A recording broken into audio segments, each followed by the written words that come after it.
কি মারা যাব পলাশ সাহার মতো? বাবা মা সন্তানকে মানুষ করার পর কেন খোঁটা দেয়? ইমোশনাল ব্ল্যাকমেল করে কেন সন্তানকে হাতে রাখতে চায়? এই বাবা মা গুলো মা নিজে পছন্দ করে শখ করে আমাকে বিয়ে করালো। আমি সরকারি চাকরিজীবী, আমার বাবার ব্যবসা আছে, মাসে লক্ষ টাকা ইনকাম হয়। বাবার বয়স 65, মায়ের বয়স 52। আমি সবার ছোট, মেজো ভাই বড় ভাইও সরকারি চাকরি করে। বাবাও চাকরি করতেন, এখন পেনশন পান, তার সাথে ব্যবসাও করেন। মানে বুঝতে পারতেছেন টাকার অভাব নেই আমাদের, আলহামদুলিল্লাহ। বাড়িটা পলাশ সাহাদের মতো আমাদেরও বিল্ডিং করা।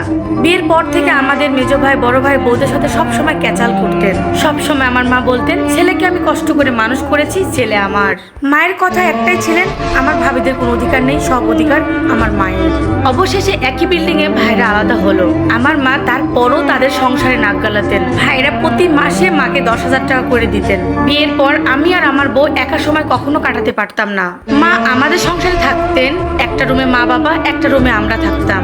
আমাদের বিল্ডিং 6 তলা, ধানবনিতে। বাবা বলেছিলেন আমাদের পাশাপাশি রুমে না থেকে অন্য রুমে থাকতেন, কিন্তু মা রাজি হন নাই। পাশাপাশি রুমটা আমার আর মায়ের। আমার রুমে হাই কমোড আছে, মার রুমে লো কমোড। মা বললো আমার বাথরুমে যেতে গেলে তোদের রুমে যেতে হবে। রাত দিন 24 ঘন্টা, 1টা 2টা 12টা যখন তখন মা আমাদের রুমে চলে আসতো। আমরা স্বামী স্ত্রীতে জড়িয়ে ধরেও ঘুমাইতে পারি না মায়ের ভয়ে। কাছে আসা তো দূরের কথা, এটা একদিন সহ্য করতে না পেরে আমার বউ বলে উঠলো মায়ের রুমে হাই কমোড লাগাও। এ কথা শুনে আমার মা বলে উঠলো, না, টাকা নষ্ট করতে দিব না, আমি তোদের রুমে যাব। তখন আমি বলে উঠলাম, মা তুমি আর বাবা আমাদের রুমে আসো, আমি আর আমার বউ তোমার রুমে চলে যাই। আমার মা তাতেও রাজি না। আমি কোনোভাবে আমার মাকে বোঝাতে পারছি না, মা তোমার কারণে আমি আর আমার বউ সময় কাটাতে পারছি না। মা বলে, তোদের কি নতুন বিয়ে নাকি, তোদের রুমে ঢুকলে সমস্যা? এটা কেমন কথা?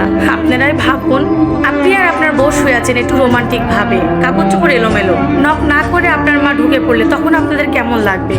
আমার মা নক না করে ঢুকে পড়তো, একবার না বহুবার। রাত 2টা 12টা 1টা 3টা যখন তখন। বুঝলাম বাথরুম করতে হাই কমোড লাগে, কিন্তু অজু গোসল সব করতে তো আরেকটা বাথরুম আছে, তাহলে সেগুলো করতেও কেন আমার মা আমাদের বাথরুমে আসে? মায়ের বাথরুম পরিষ্কার, বড়, অনেক সুন্দর। এখানে আমার স্ত্রীর অভিযোগ, সেও চায় একটু প্রাইভেসি।